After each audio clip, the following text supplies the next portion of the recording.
Rams have signed contract extensions with head coach Sean McVay and general manager Les Snead. So McVay has a new contract. He's going to need a new offensive coordinator because Rams offensive coordinator Mike LaFleur has been officially hired as the Arizona Cardinals head coach. Sean McVay asked about that today. He had this to say.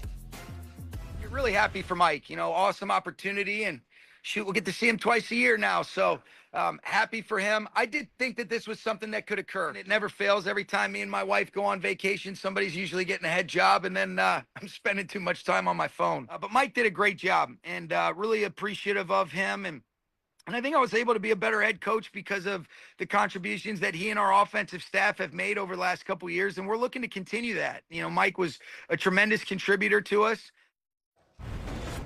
Cardinals have the 3rd overall pick in this year's draft, and around middle of the pack when it comes to cap space. LaFleur is going to have to answer a lot of questions ahead of the draft, most notably what the future holds for Kyler Murray at quarterback. Tim Hasselbeck, do you like the hire for Arizona? Yeah, I think much like, you know, when you look at, you know, the coaching tree that people have been attracted to, right? It's you think we're just talking about Clint Kubiak. It's kind of a similar thing. West Coast roots in terms of the basis of, you know, the offenses that have been run and the experience, you know, that Matt LaFleur has. And so I think, and then Mike LaFleur has. And so I think when you look at all of that, it makes sense. Now, I think that there's going to be some challenges. You had them up on the full screen there. You start talking about who's the quarterback going to be, and then how do you get the quarterback if he's not the guy that's on your roster right now, and Kyler Murray, which is kind of my anticipation at the at this point. So yeah, I think it makes sense. You know, I think this is a tougher job than people realize, even though there is some talent there because of, you know, what you have to do to try to acquire the quarterback of the future for you. Tim, this is a tough one here. So Mike LaFleur is ready for this job. He has been, I think people have had him as a potential head coaching candidate for quite some time. But think about the division he walks into right now. Yeah. The rest of the teams in the division had 38 combined wins this past season. The Seahawks, the 49ers, and the Rams all won at least 12 games. The Seahawks, of course, are playing in the Super Bowl right now. And you mentioned it, Tim. This job is going to be one that's going to require some patience because obviously the Cardinals need a quarterback and in the worst sort of way, right? Kyler Murray will be behind them at some point here soon. Jacoby Brissett is nothing more than a bridge quarterback for now. Where do you find that quarterback this offseason? They're picking 3rd. They will not be able to draft a quarterback at the top of the draft, or else they will be overdrafting a quarterback at the top of the draft, in my estimation. Is there a trade target? Is there a free agent target? There is no Sam Darnold in this year's free agency class like there was last year. The Jets and the Cardinals, picking 2 and 3, have to be incredibly methodical about addressing this quarterback spot this offseason because while they are buyers, this is not a buyer's market. So I just hope that Arizona is prepared for what could be a multi-year process to get back into the NFC West mix. I don't want to fast forward past the flex by McVay as he looks like he's in a beautiful surround. Yeah. He talked about being on vacation with his wife and somebody's always getting hired off his tree as if that was just nothing. So congratulations to him and his tree and all the coaches. But as I look at LaFleur, you mentioned it, the quarterback situation is huge. Jacoby Brissett is that bridge quarterback. He's also a veteran in the room. So when you talk about where that next quarterback is going to come from, if it's not this offseason, to me, you roll with the veteran, a guy that you know people within that locker room will follow behind because he's the guy that was there with Drake May a year ago in his rookie year. He was with Tua Tagovailoa as a young quarterback in Miami as well. So he has a ton of experience being that bridge quarterback or being the veteran presence for the offense. He was also in Cleveland when they had a lot of things going on with Deshaun Watson. So for LaFleur, you look at this offense, Trey McBride as a tight end. Look at what he's just come from with McVay and what they were able to do with all of those tight ends there. How do you find a way to be competitive early on while you're waiting for that quarterback of the future to be available? In case people are wondering, Jacoby Brissett did sign a 2-year contract last year, so he's under contract for 2026 and an option. And only Matthew Stafford and Drake May threw more passing touchdowns from week 6 on than Jacoby Brissett this year. Pro Bowl week is here. See the league's top playmakers in a 7-on-7 flag football showdown in a fun, competitive format that showcases elite talent. Speaking of elite talent, our Michelle Beisner-Buck is there and caught up with Falcons running back Bijan Robinson.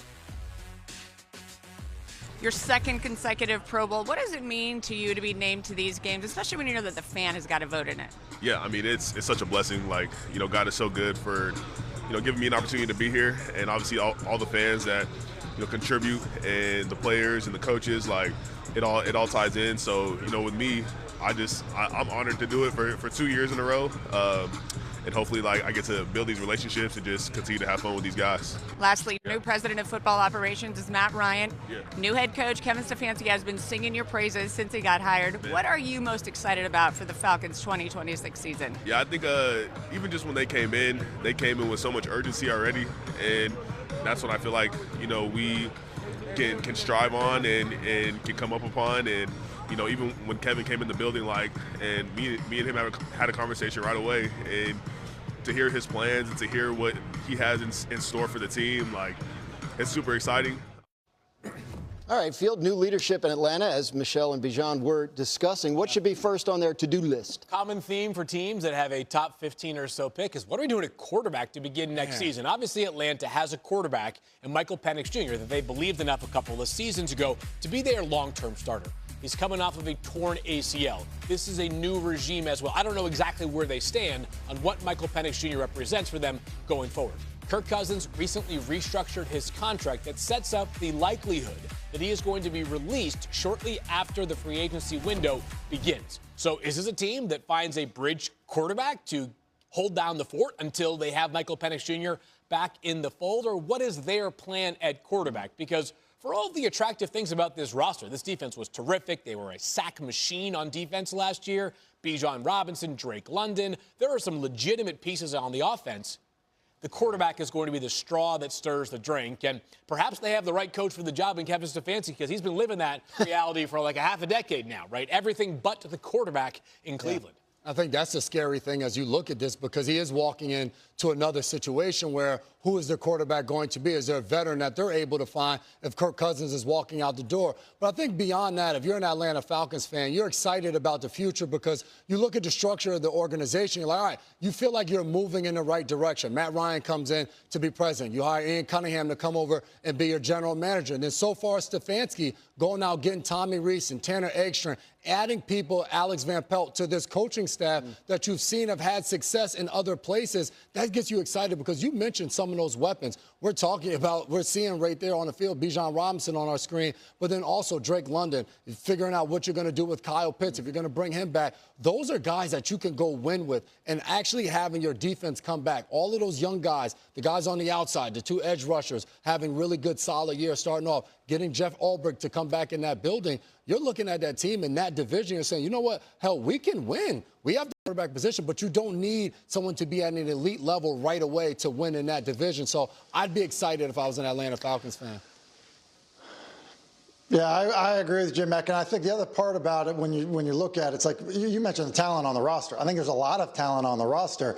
You got to figure out quarterback, and I think because of, if you just think of the, I guess, perspective that Stefanski is coming into this job with, look, he had everything but a quarterback in Cleveland, and it didn't work. And so I think when you come with that perspective, I think you've got to be willing to take a risk and somehow swing big to try to fix that problem. And so, it's just kind of interesting with Cousins, restructuring his contract. He actually be the perfect bridge type of guy.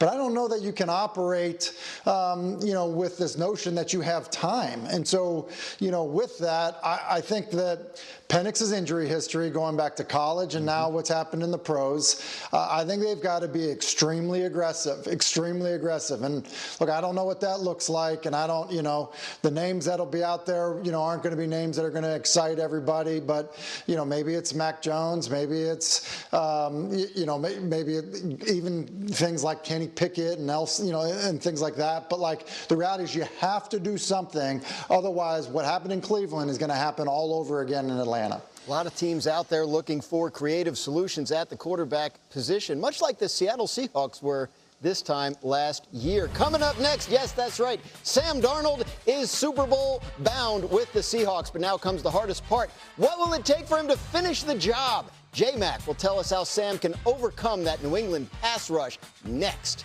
You're watching NFL Live, presented by Tostitos.